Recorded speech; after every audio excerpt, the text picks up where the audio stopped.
Hey, originally when I got his email, it said Sergeant Gary Allen. I just been corrected. I mean, Major Gary Allen, Ohio State Trooper. He's a husband of Tanya for 33 years, father of Gary and Isaiah. He is a veteran of the United States Army and Ohio National Guard and a longtime Buckeye fan. OH. Oh, All right, all right.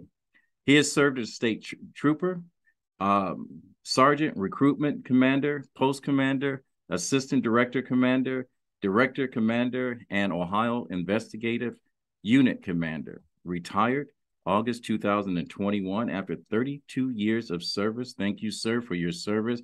He is currently the director of security or the Ohio State's government office, and he provides personal security for celebrities and other dignitaries. I have known Gary since he was wearing his brother's shoes back when he was 14, 15 years of age. We reconnected at the release of my last book, Indispensable Games. Hi, my name is Kevin McLemore. I am your show host, and welcome to another episode of Talking with Kevin and Son. This is brought to you by RMK Productions and the 10 United Podcast Network. Through the power of story, our mission is to uplift, share experiences and perspectives using the framework of teaching, learning, and modeling. Our purpose, very simple, hope, helping other people every day. Today, I hope you enjoy the show because not many of us, especially as Black people, get a chance to have an open and candid conversation with a law enforcement officer. Today, we're going to learn a little bit about the do's and don'ts at a traffic stop, and we're going to have some conversation about his take on the current affairs and the way that officers or police officers throughout the United States are being received or perceived. We're going to find out if it's fact or fiction. So, Gary, welcome to the show. How you doing, brother? sir. Thank you so much. I really appreciate you giving me the opportunity to be on your show. Like you said, we reconnected after, gosh, 40, almost 40 years probably. And it was a great connection for me. I was really happy to reconnect with you because you meant a lot to me as a teenager. And that's the guys you don't forget, the guys that really made a contribution to you, whether it was through time or just some kind words. And you gave me both. So I appreciate being here. Well, Gary, I know it may be hard to believe when I reached out to you or vice versa. You reached out to me through social media.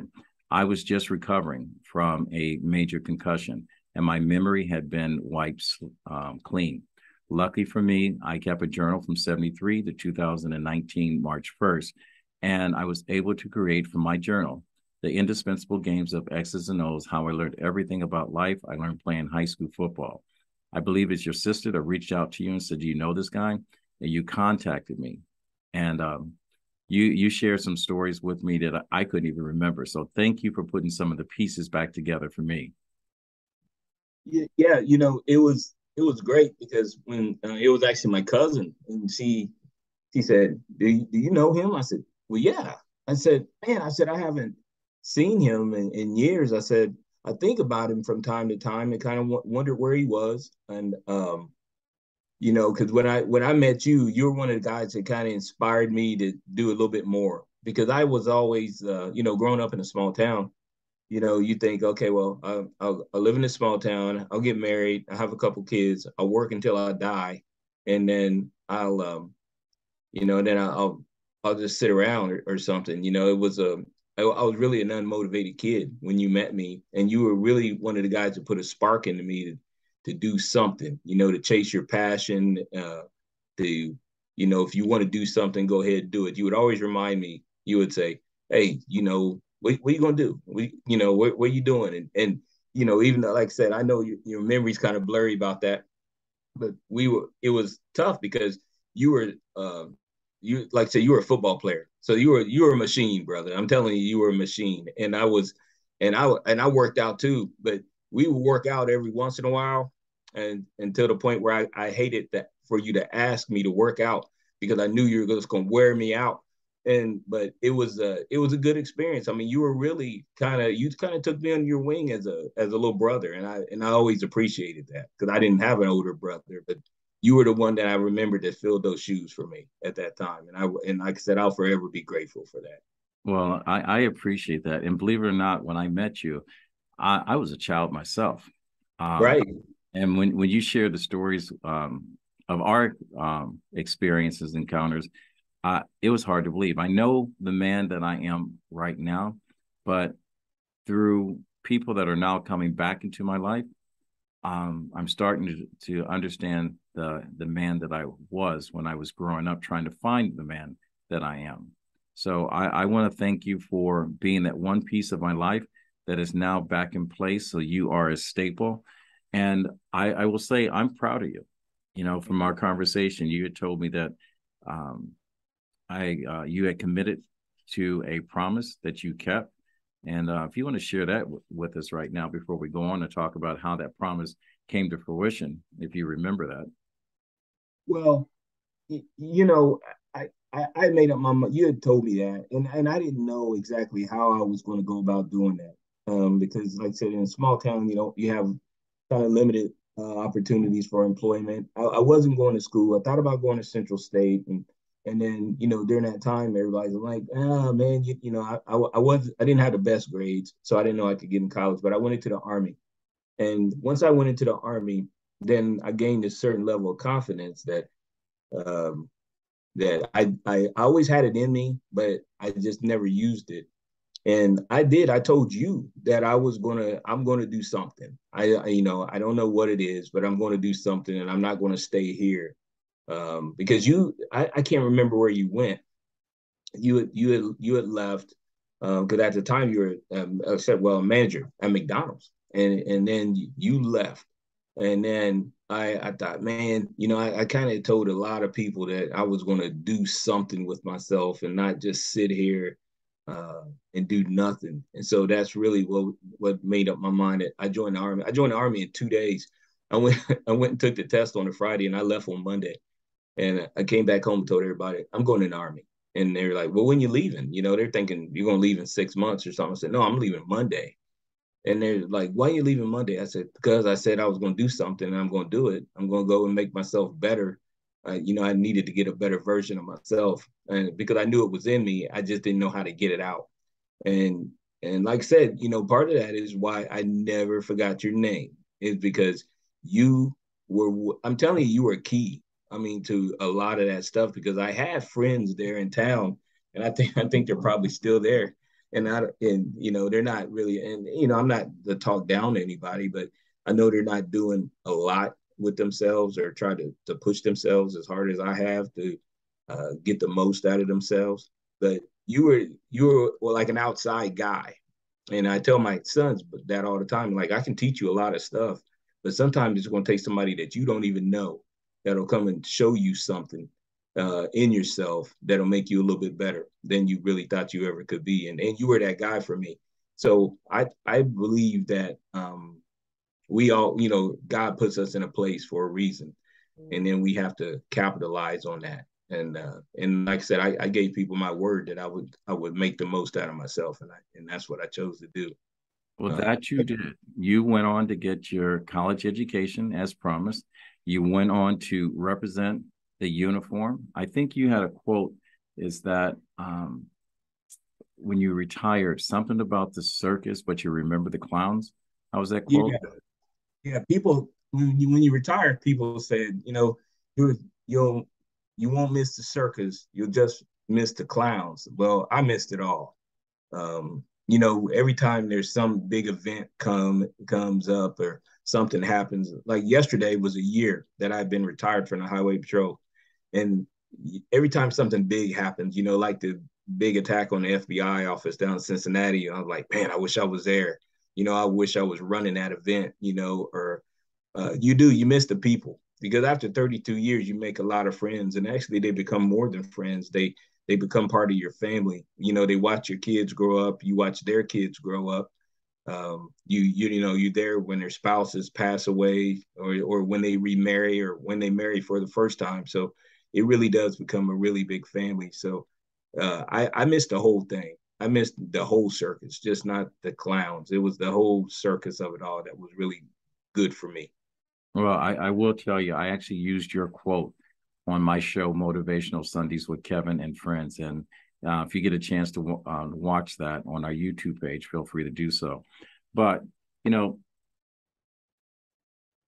do have an interview with someone in the uniform.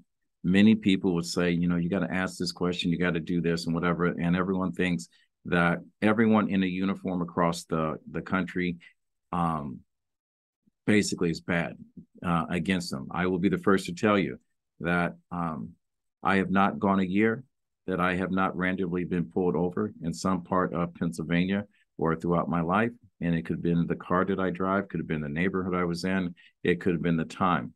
And honestly, I wish I had been pulled over justified for speeding or whatever, because you know, I do have a little bit of a heavy foot when I'm riding my little sports car, but unfortunately, the times that I've been pulled over, I kept asking myself why.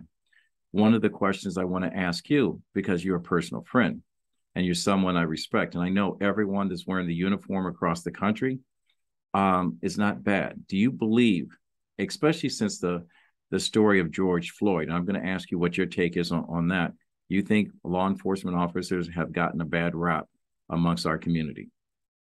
Well, yes and no. I think law enforcement officers have gotten a bad rap in the communities, but let me tell you why.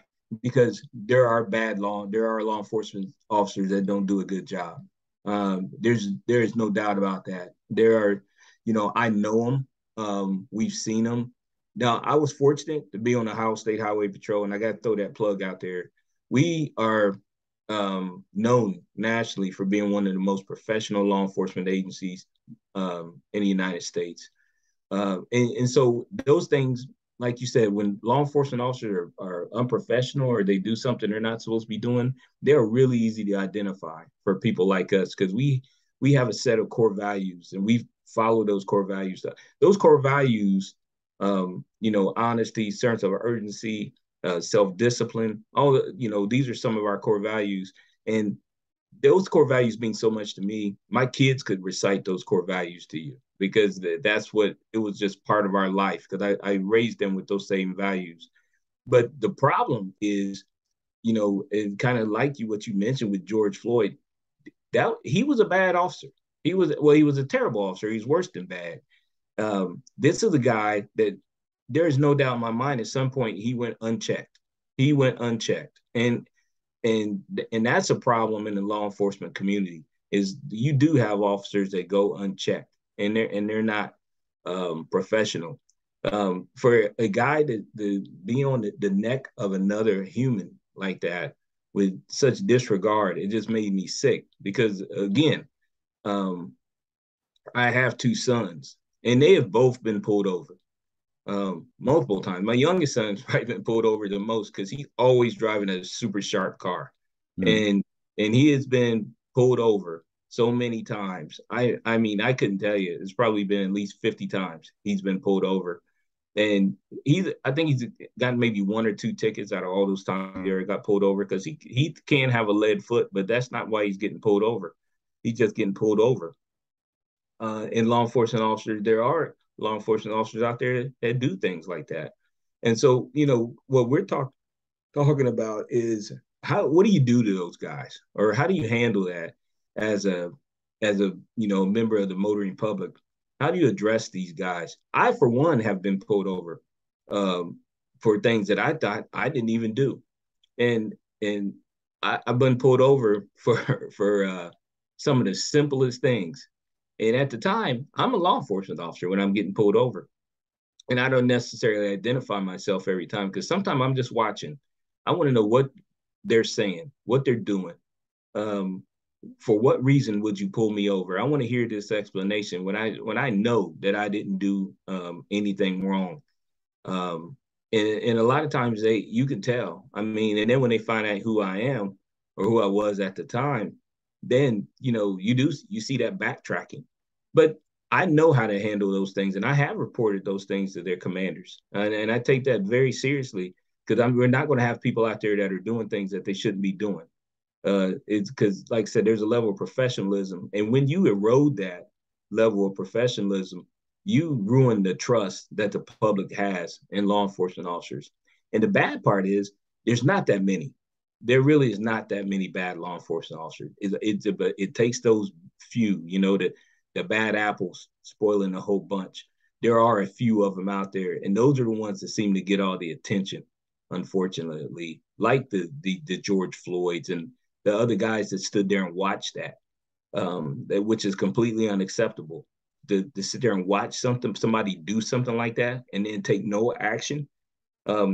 That in and of itself that was very telling. They just stood there and watched that, and that made me sick to my stomach just to see that. Not only for what he did, for what they didn't do. Their inaction was completely unacceptable. Now, let me ask you a question, because I've said this in conversation. I don't know, and I know a lot of people will say this, but I know, and people know me, I have never run away from a fight. I don't know if I could have actually stood there knowing that he was choking the crap out of a human being. If I could have stood there and videotaped or watched it and not at least knocked him off, knowing that I could have probably lost my life. And that's probably what would have happened. Am I correct? I can't say that's what would have happened, but I can tell you right now, I couldn't have done it either. I wouldn't. There's no way. How could you stand there and videotape that, and then you stand there in the area where this is happening? I'm telling you, I've seen. There's a certain level of excitement that police officers get involved in. The adrenaline's pumping. You have a violation, you have adrenaline pumping. Those things, I understand that happens. I've been there. When something happens, you get excited. But at some point, you get it together, and it shouldn't take long. It should only take a matter of seconds before you get it together. And I'm speaking from experience. I'm not, this is, I've never written a book on this. This is just experience from supervised some really good law enforcement officers, and I've supervised some that weren't so great. But I don't know any that I've worked with that would have allowed that to happen without saying, "Hey, get off of him. Can't you hear him? Don't you know what's going on?" That corrective action. Yeah. And I don't know how people stood there. I would not be surprised at all if people would have just went and got him off of there and caused, just the fact to watch somebody die, that just, even to this day, it still makes me sick that we had to see something like that. And nobody did anything.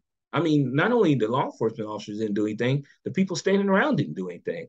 And I don't know if they were, afraid. I can get that. Then you might be afraid, because that really would have started a mob type mentality, for to start attacking them.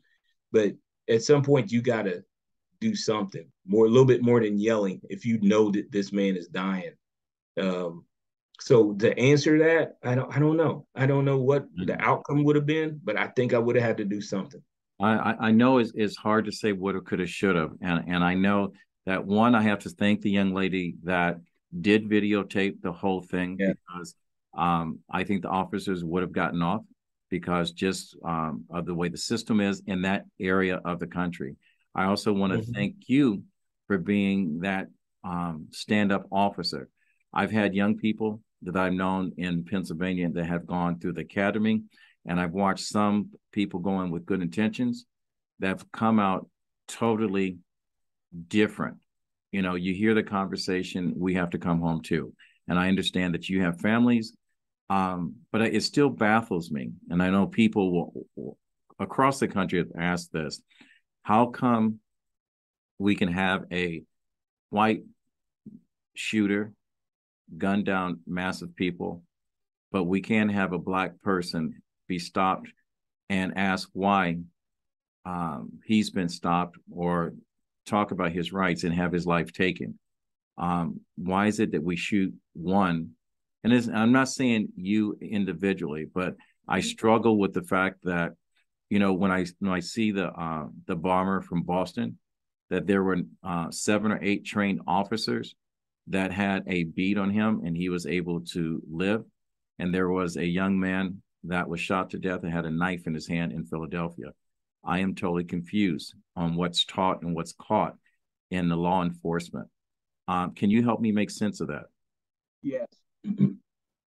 Now I can tell you, That's another issue is as far as the training of law enforcement officers and how they handle situations. It's very inconsistent in the United States. Um, I'll give you an example. Again, I would always from the highest mountain. I'll shout the praises of the Ohio State Highway Patrol. All of our training was the same. We were all the same. It was everybody had consistent training. You were expected to handle situations the same way. And I have been involved in situations where there were black males and there were white males, and I've never seen anybody kill anybody.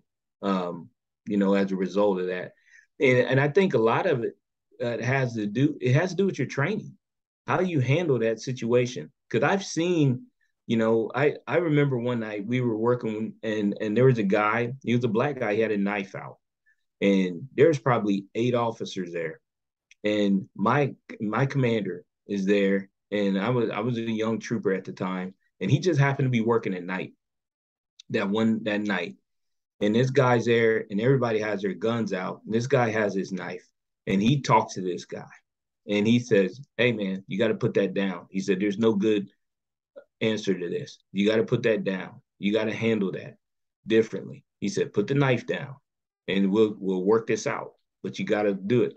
He didn't. Nobody hauled off and shot anybody. Nobody got excited and shot anybody.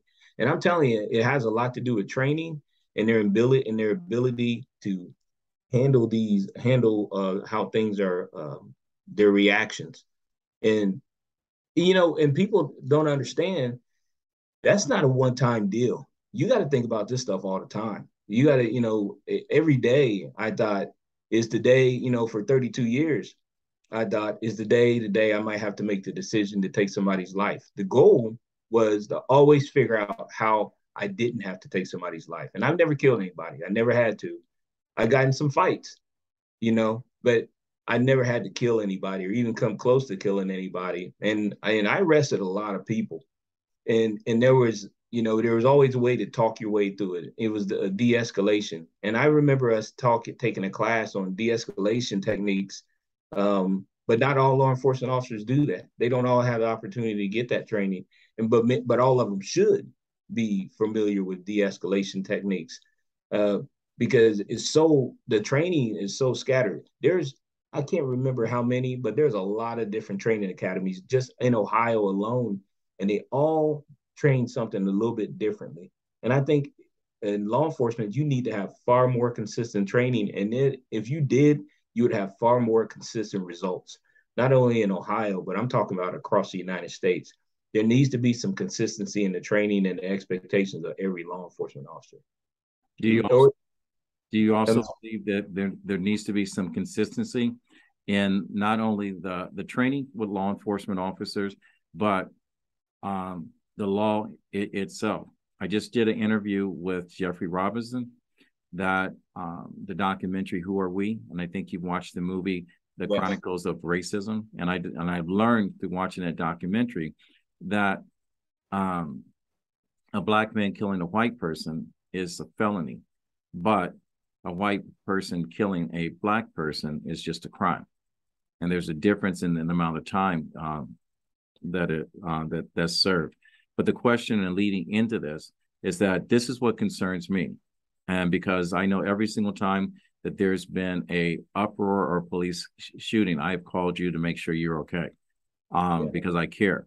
But is it necessary for a citizen to have an AR-15 or any assault rifle in their possession in this country?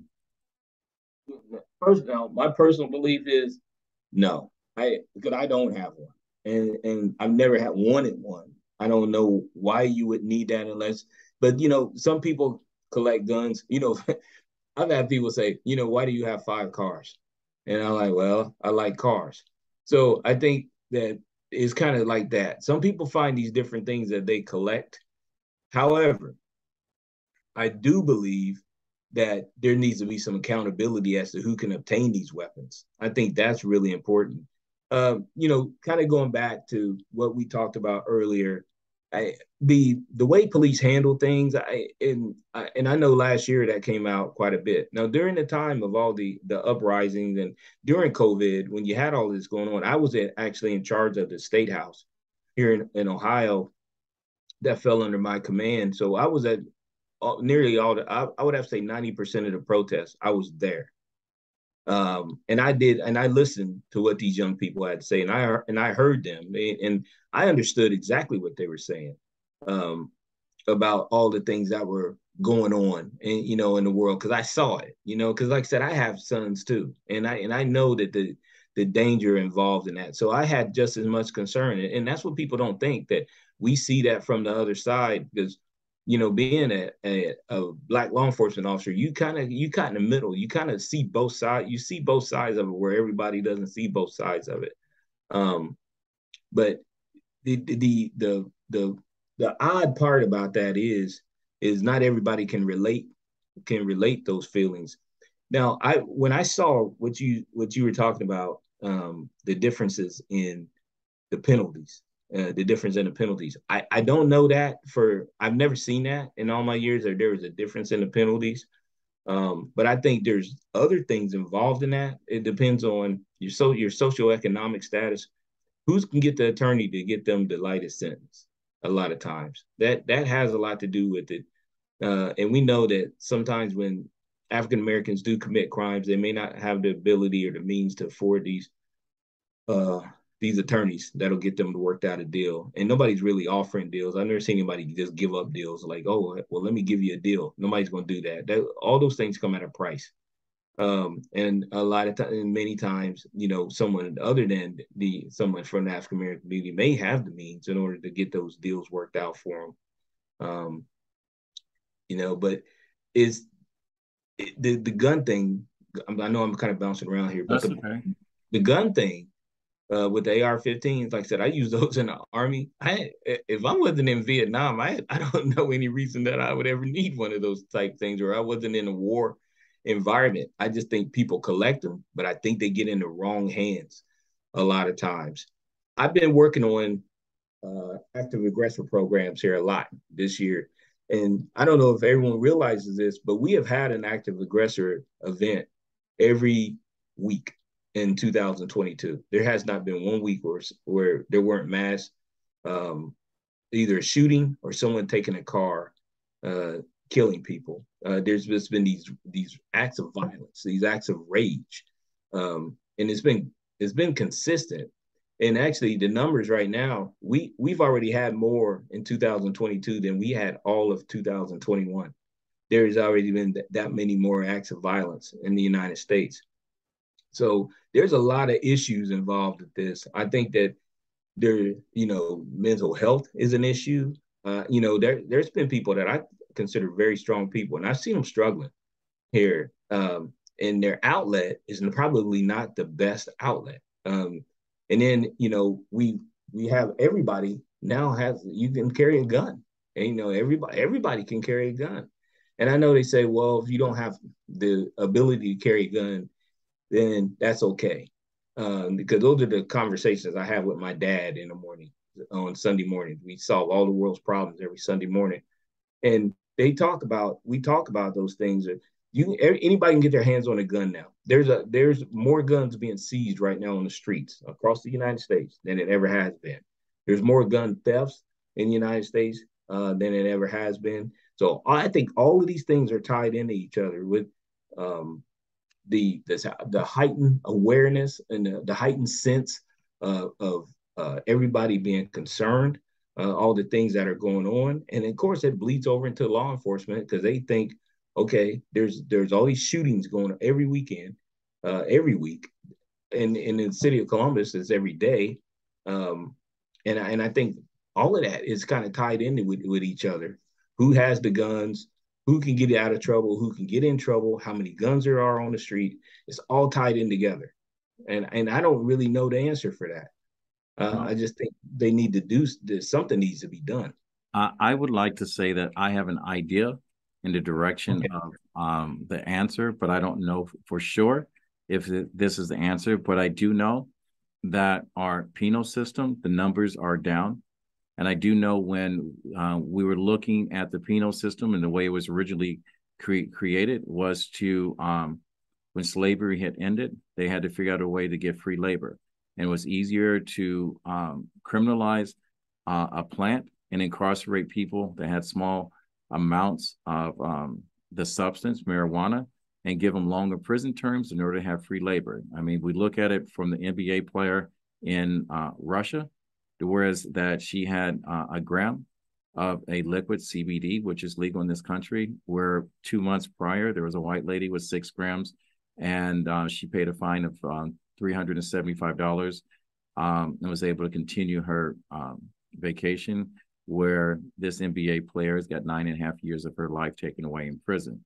So my personal feeling is that the numbers are down and they needed to figure out a way in order to put those numbers back into play in the penal system so we can have free labor. One of the things that I read when I was in Atlanta with the open carry law is that there's some stipulations. You have the right to carry open carry law, but if you have an expired driver's license or some other things, or driving with the alcohol in your system, that traffic ticket turns into a serious problem for that individual. And so people don't realize is that the risk of them doing serious time with open carry is a lot higher than the privilege of carrying a gun. And we both know that it's easier to defend yourself in a fist fight than versus being so afraid of being beat up that you'll pull out a gun in order to avoid a fist fight, and not realizing that now you're just giving up your freedom for the rest of your life. Right. Yeah, and you're right. Is people think, when this open carry thing came out here in Ohio a few weeks ago, or well, maybe it was a couple months ago at this point, people don't realize you got to read the fine print on that stuff. You have to really pay attention to the stipulations. Now, like in Ohio, you're never allowed to carry a gun in a bar. You just couldn't carry a gun in a bar. And then if you had a gun while you were drunk, that actually increased the penalties as well, like everything else here is here. But people don't pay attention to that, and that's why you really have to understand the fine print. The fine print. You have to know what you're getting yourself into, and they don't really take that into consideration before you start brandishing a gun. And and that's like you said, people don't want to fight. They're just shooting each other now, and not even taking into consideration what that means for the rest of your life. One bad decision and it's over. You're done, because you're going to get caught, because somebody's going to tell, and there's a camera everywhere nowadays. It's not like you can get away with anything. So you're right. They don't even take that into consideration. And as far as the penal system is concerned, I was involved with a group that did that, and they talked a lot about criminal justice reform.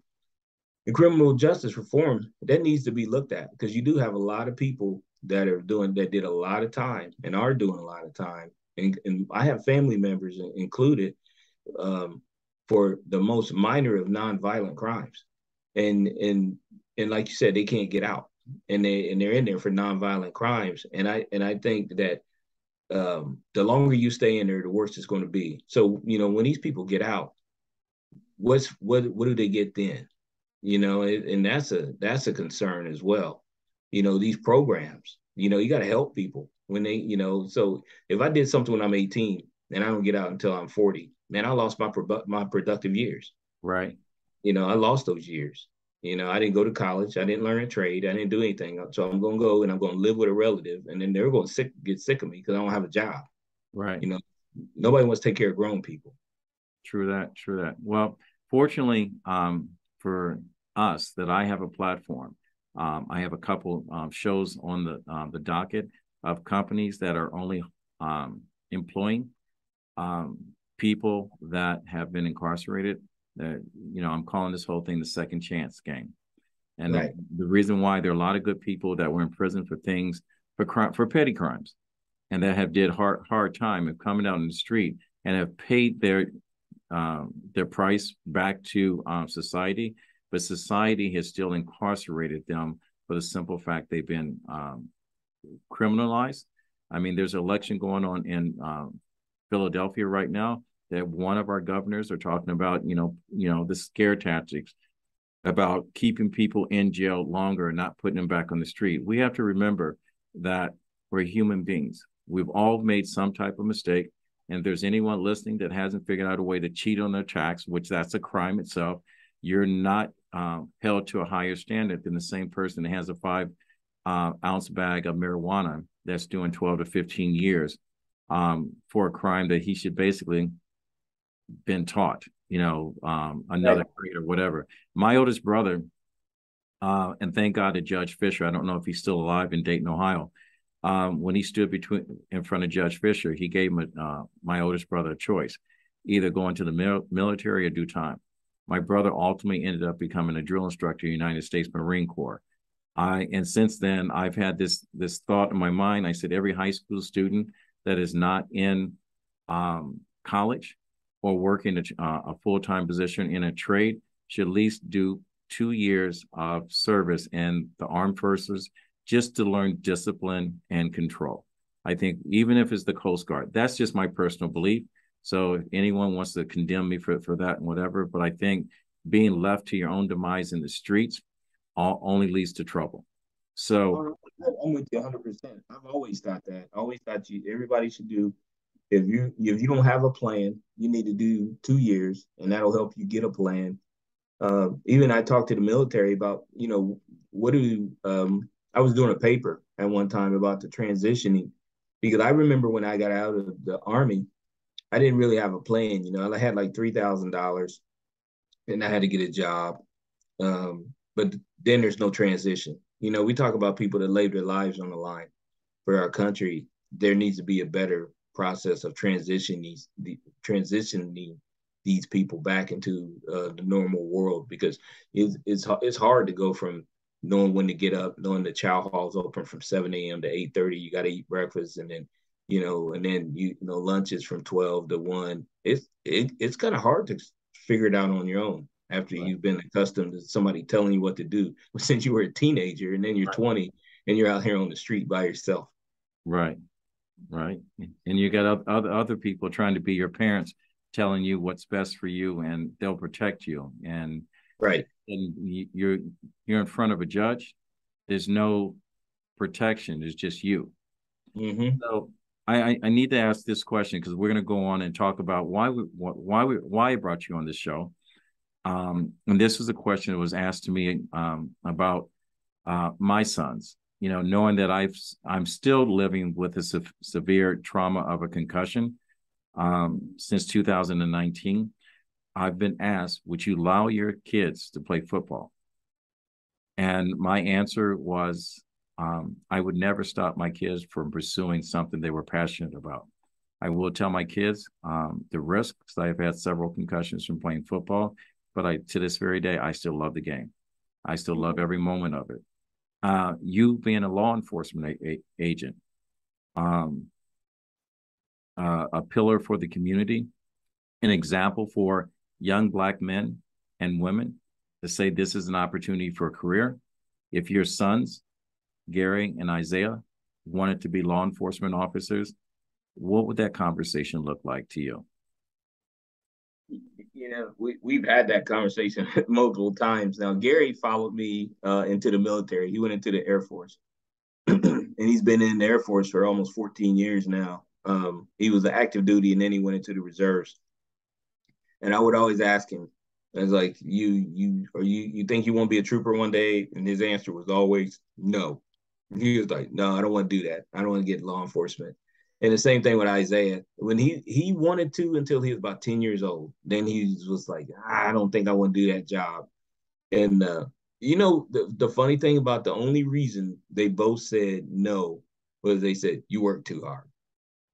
And I said, what do you mean? He said, you work a lot.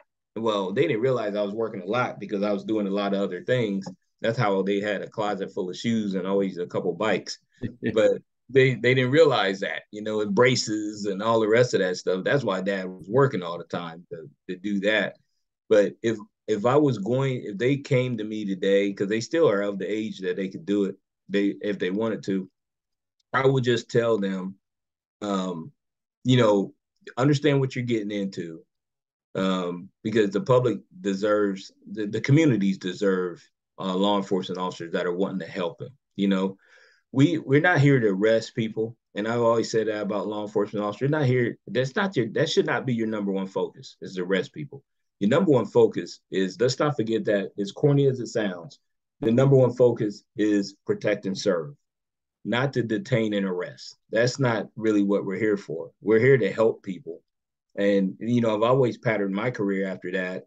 I would rather sit there and talk to you than arrest you. It's just like speeding. Everybody speeds, right? Everybody speeds at some point. If I stop Kevin McLemore and he's speeding, and I look and we talk, and I was like, hey, slow it down, man, and take care of yourself. And that's what really how I did business. And I slow it down. I'm gonna give you a warning for your speed. Just hold it down. If you're not, you're not reckless or anything crazy like that, you're running 5, 10 miles over the speed limit, I'm gonna kick you loose. Because and then nobody remembers. They might have saw you stopped in the traffic stop, and they might have saw me out there with you. They're not gonna remember what you did. They're not even gonna care what you did. They just know, ooh, Kevin got stopped. They want people to slow down, and they're gonna move on. I don't have to give you that ticket. It doesn't matter. And so if I was going to tell them anything, is be fair and be impartial to people, and treat people like you would want to be treated. Treat every traffic stop, as they used to tell us, like your mother's in the car. Uh, and that, because that was kind of the thing that we used to ourselves after. Treat people with respect. It's service with respect and dignity. And you don't ever want to belittle anybody. You want people to feel like the contact that they made with you. You want to uplift people. You don't want to look down on people, because you don't get cooperation when you look down on people. They will come and believe me, people will tell you things when they trust you and let you know what's going on in the world. And that's really the focus I would tell them. Now, I'm glad you said that, because I'm at the point in my life, especially with all this stuff is going on, and you talk about trauma and societal stress and what's going on, the diversity between, or the divisiveness of the race wars and the economic wars that we claim that it's not happening, but it is happening. I mean, if you look at January 6th, you and I both know that if it had been blacks storming the Capitol building, it would have been a bloodbath. We don't have to say yes or no and whatever. We know that to be fact.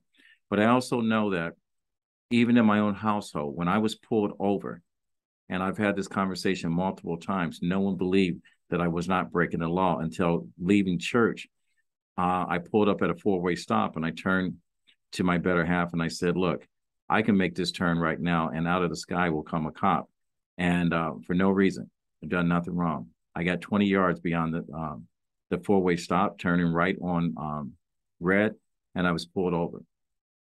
And at that point, I was at a point that I was so frustrated that how many times in my lifetime I've been pulled over, enough was enough. And I said it very sarcastically. When the officer pulled over and asked for my driver's license and registration, I said, this has got to be good.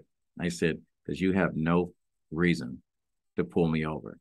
And he said, driver's license or registration. And I put my hand on my steering wheel at 11 o'clock and 1 o'clock. And I said, I'm not taking my hands off the steering wheel. My wallet's in the glove box. And I said, I do not want to get shot in the back.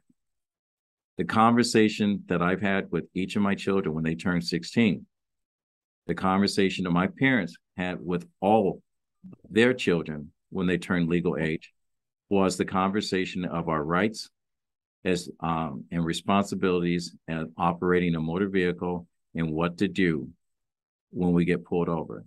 I have not met another race of people that has had that conversation with their children other than Black people. Why are we having this conversation with our children, and what are our rights when we get pulled over? That's a great question, because I too had that talk with my sons. Um, and they have been pulled over, and then they have dropped my name. They're like, especially my son Gary, he has the same name, and they were like, and he looks like me. Unfortunately, he looks like me. You're a good looking brother. And so then he said, and then they're like, oh, are you, Major Allen, Captain Allen, whatever I was. Are you his son? Yeah. And, he's like, what'd you stop me for? And even Gary has mentioned, because I tell you, my son Gary he's a rebel. I'm telling you, he's a rebel. He's an educated rebel, but he's a rebel. And he said, I still don't know what I got stopped for. And my wife told me, Kevin, man, probably 2 months ago. Now I haven't been stopped recently, but like I said, I've been stopped. And she said, I've seen you get stopped and you just change. And I just and I think honestly, I mean it might be wrong for me. And I told her, I said, yeah, because I just don't know how things are going to go sometimes. I just don't know how it's going to go. And she told me, she said, you just get so mad when you get pulled over in a traffic stop. And I just think that, from that movie we watched, where he kind of validated it, there is something about historically in our DNA when we have contact as Black people, when we have contact with law enforcement. I think it is. And I'm telling you, the that's something, that conversation, not only that conversation about having that with, because just historically, look at what has happened between the police and law enforcement. Now we thought, okay, well, honestly, the highway patrol, we've been shielded from a lot of the stuff that happens because we don't get caught up in a lot of that kind of stuff because we can stop anybody because we're working the big roads, the interstates and 70, 75 and all of that. We work the big roads, so we don't run into those situations.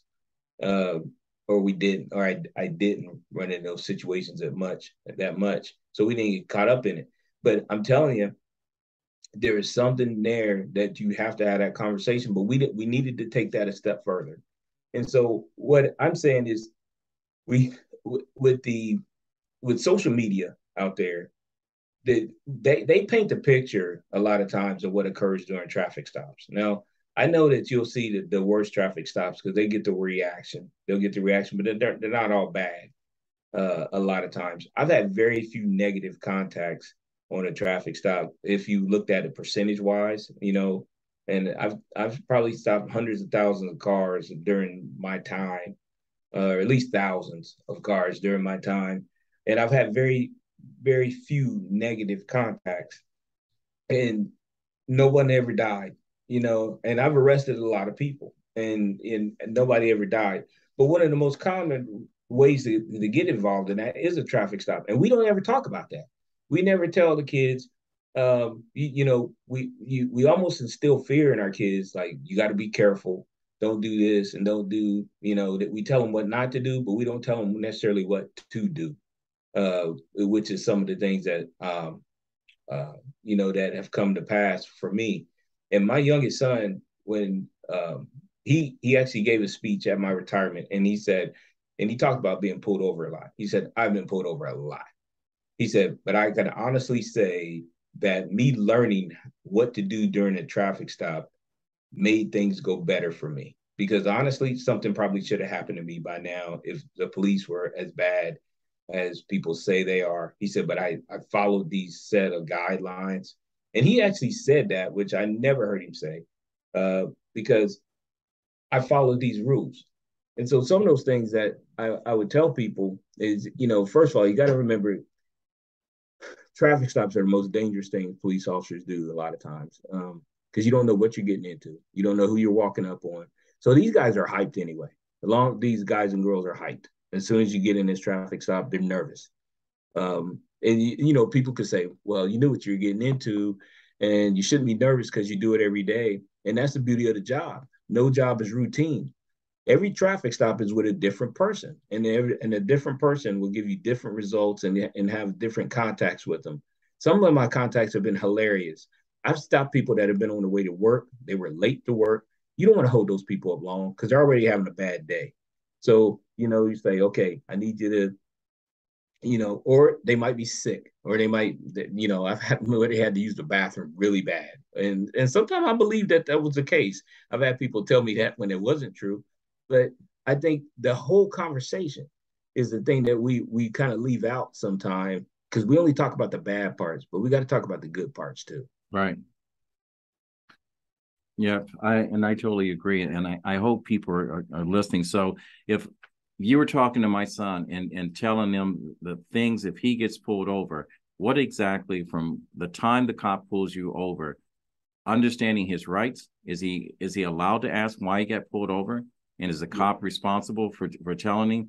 What would you tell our listeners the things that you need to do to make sure you don't put yourself in harm's way when you get pulled over on a routine traffic stop in the city, your neighborhood, or on the expressway? Okay, the first thing I would say, because like I said, nobody wants to get pulled over, is just make sure you gently pull over. Use your turn signals. Make sure you pull over somewhere in a safe location that's comfortable for you. Because I know that a lot of times the police officer is looking for somewhere that's comfortable for them. Because once they make that traffic stop, they are responsible for your safety. Once I stop you, I'm responsible to make sure that you get back on the road okay, that you don't get hit by a car. I want to make sure I don't get hit by a car, and I want to make sure that people can see me. So that's all the things that you're taking into consideration when they do that. Because a lot of times you stop a car on the interstate, those cars are going past you at 80 miles an hour, and you're walking on the side of along that roadway, and people aren't paying attention. For some reason, I've had a lot of friends that gotten hit by cars. And so you got to be real careful with that. And then the other thing I would tell people is follow the officer's instructions. Just like you said, if you pull, yeah, and I told my sons this, I was like, if you start asking questions, and they don't answer the questions, don't get mad. Just remember, document. I asked him, he wouldn't answer, or she wouldn't answer. I asked her 3 times, what did you pull me over for? And they never told me because they're going to have a record of this traffic stop. You need to have a record of this traffic stop. Whether it's, which I think some people didn't like it, but I've never had a problem with people pulling their cell phones out and recording that traffic stop when I made that traffic stop. I never had a problem with it. Sometimes I've even had them take a selfie, and I was like, well, let's take a picture so you can remember what I look like, because that wasn't anything that I was afraid of. But I would tell people, follow the instructions, make sure, like you said, put both hands on the wheel, do what they ask, give them supply them the license, registration, like you said, say, explain to you what you're going to do. If you're going to reach into the glove box, say, okay, I'm just letting you know I'm going to reach into the glove box, and my registration's in there. So I don't have anything else in there. But if you do have a weapon, make sure you relay that. Let them know that you do have a weapon in the car. The other thing, more than anything, is stay calm. You got to stay calm. Don't get excited. And I'm telling you, I've been wrong there. And like my wife said, that you get mad. I hate getting pulled over. I don't know why. I hate getting pulled over. I mean, my blood pressure probably goes through the roof. You got to stay calm and not argue. Don't argue with them. If you don't agree with that citation, I can tell you that citation is not going to get rectified on that side of that road. That ain't going to happen. That's a day for court, because you're going to get a ticket no matter what. If they've already made up their mind, they're going to give you a ticket. They're going to get the ticket. And if that officer acts unprofessional, then you need to keep track of everything that's going on, because that supervisor needs to be called. And if the supervisor does not give you the answer that is to your satisfaction, go to the next chain up. If it's a sergeant that you talk to, go to the lieutenant. The lieutenant needs to get you. You need to be satisfied in that interaction if that law enforcement officer acts very, very unprofessional.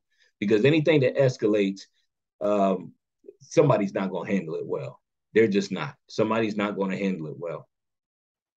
The next thing is don't get out of the car. Stay in the car. If they don't tell you to get out of the car, don't get out of the car.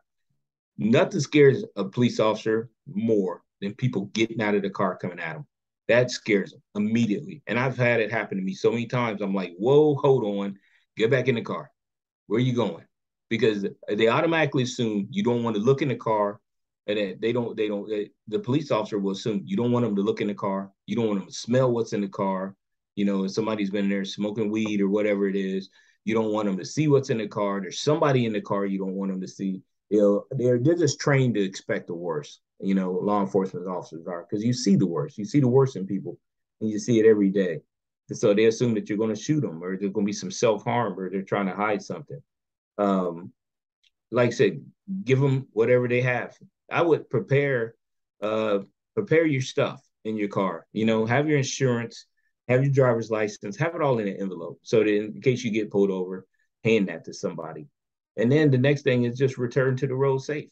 Um, you know, the officer has your information, they give you a citation, they give you a ticket, just merge slowly back in the road. Don't just do a burnout like you're mad or anything like that. And, you know, and put your seatbelt on and just mosey back out into traffic and you know, because more than likely the officer's going to stay behind you with their lights on until you get back into traffic safely. Because like I said, once they pull you over, they're responsible for you. It's on them, you know, because anytime that a car is pulled back in the road and that car got involved in a wreck, the first thing you want to do is ask that officer, what were you doing? Did you have your lights on? Did people know to get over that you were there? So that, you know, and that's part of the reason why we have that get over law. No, I was not aware of that. And that's some helpful information. I hope our listeners are paying attention. And we have some very strong people that follow us. And Gary, I know that you've done some public speaking and you're a paid speaker. You've have worked on duty that you protected and supplied security for people like Arnold Schwarzenegger and a bunch of other celebrities that have come through. And I want to make sure that we end this interview on a positive. But I do want to ask one more question before we move on. Let me ask you two questions. One, do you really have the right to remain silent when you're pulled over if you're going to be arrested? Or do you have to give answer the questions the officer ask you and risk the chance of you probably incriminating yourself? Oh, you absolutely have the right to remain silent. I've arrested people that haven't said a word to me. And I was just like, okay, you ain't gonna say anything? Okay. And I just going about my business. You know, because it's important that the officer knows how to, you know, they have to display the proper decorum. And that's something that I would tell you this. Law enforcement in general, in light of all the things that happened in the last 2 to 3 years, well, it's been going on forever, but the last 2 3 years have really brought it to light. There are so many programs and so many positions that are um, just strictly related to officers and their professionalism now. They are teaching officers to be more professional, and I think it's wonderful. It's professional development. When I went to college, I didn't go to college until I was in my 50s. I'm not going to tell how old I am because I moisturize and I don't want anybody to know. But but I didn't go to college till I was in my 50s because it was really a goal to be as professional as I could be. And the thing is, I didn't go by myself. There was about 10 of us that decided as a group, like that worked for the highway patrol. And we're like, let's go to college. You guys want to go to college? And we all went to college together. And we all were able to obtain our bachelor's degrees and support one another throughout the way. So there's a movement right now for officers to develop themselves and become more professional, because a lot of officers they don't have any college. And also some of these training academies, they're starting to let these officers know, you know, they train them like they're in boot camps, you know, a lot of times, but we're not in a boot camp. You're not in a war. You're here to serve the community. So you can't go into the community talking to people like you're a drill sergeant. That's not going to work. So some of this development that they're working on, and that's really important. You know, so the things that would make you mad should not make you mad. Like I've said, if somebody decides to record that conversation with that cell phone, that officer can't take that phone from you. That officer cannot take your phone as evidence. They can't tell you to stop recording it. You have every right to record that. There is nothing that says that you cannot record a traffic stop. The officer is recording a traffic stop, and the officer shouldn't get mad over it. It's just the way it is. So when you read that card and it says you have the right to remain silent, anything you say can and will be used against you in the court of law, you have that right. You don't have to say anything at all. And the right is that anything you say will be used against you in a court of law in the event you Yeah. say the wrong thing. Now, You know, you are a dynamic individual and a good human being. And I know that because you are a paid speaker and you do some great stuff in the community, people are going to want to reach out to you. How do people get in touch with you, Gary Allen? Well, a couple ways, I guess. My email. I'm real bad about this part. So my email, which I'm gonna have to update that email. That Sergeant Allen, SGTALLEN 72 at hotmail.com. I think I'm the last person on earth with hotmail.com. I'm about to update that, but it's Sergeant Allen 72 at hotmail.com. I've had that email address like 20 years. And also on Instagram at Original G Allen. It's all one word, Original G Allen. I was just something else, G Allen, and my son started taking all my people because his name's Gary, and he started taking it. So he turned his to the notorious G Allen. So I'm the original G Allen. All right. All right. So I asked this of all my guests that's on here before we wrap up. If you had one ask, ASK, and it could come true, we have a group of very smart, savvy, passionate, caring people. Like I said, our mission is hope, helping other people every day. The people that follow RMK Productions on our YouTube page, RMK Productions and Network on our YouTube page, they are not the people that drive by an accident to see, you know, who's hurt or if there's a dead body. They're the type of people that stop and help. So if you had one ask, ASK, and you knew someone that's listening can make that dream or that ask come true, what would that be, my friend Gary Allen? Oh man, you caught me off guard there. I have so many of them, but I guess the thing that I would ask someone is just, you know, it's not so much for me. I would just ask that people just hang in there, and you know, because times are tough right now. And be that listening, you know, be that ear for somebody that needs an ear. You know, and be that person for somebody that that needs some help. You know, and I'm not saying necessarily financially or anything, but like I said, I know there's some really good people that listen to your show. I always listen to it, and and that's what I would just ask people, just give each other a chance. Everybody hang tight. You know, we'll get through this. We always get through it. Every time there's something bad, we always get through it. And if there's anything that I could ever do for anybody, I don't even know how I got to know this many people, but I know a lot of people, and I don't have a problem at all reaching out, helping people out whenever they need something. I just would ask that everybody do that, and I think that the world will probably get a little better. You know, get a little better, and we don't form opinions, and we give each other the benefit of the doubt. Gary, I want to thank you, and I want to thank the people that have stayed around and listened to this podcast from the beginning to the end. And I want to say to everyone, this message, I want you to look at the picture of this young man. Okay, I've known him since he was a child.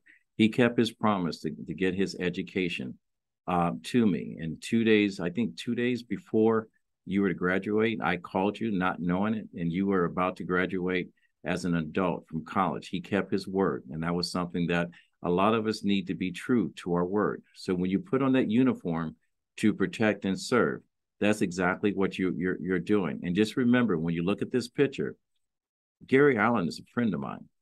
Just because he wears that uniform, everyone that wears that uniform is someone's brother, someone's uncle, someone's son, someone's father. Regardless if he's having a good day or bad day, you know, you get pulled over. Remember, we provided you with some information that could save your life and also put you in a position where you don't cost yourself your freedom and you can go home. Not every officer that wears the uniform of gray or blue or anything else is a bad person. And we're all human beings, and we have bad moments and we have bad days. Be cognitive of that.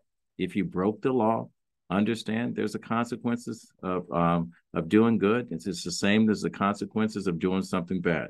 So we've covered a lot of information, and I hope that at some point you've learned a little bit about your rights and responsibility as being pulled over. But I hope you learned a little bit more about being a good human being. You know, it's a job. You know, it's not the religion of being a uniform. It's a human being doing his job. And he's doing his job in order to protect you. So with that said, my grandfather always said, when you get to a point that you can help someone else, it is your duty to do so. Reach one, teach one. I'm going to add this to it, my hashtag. Find 1,000 reasons to be kind to someone, and we'll fade to black.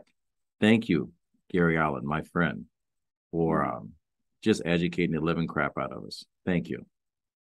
Thank you.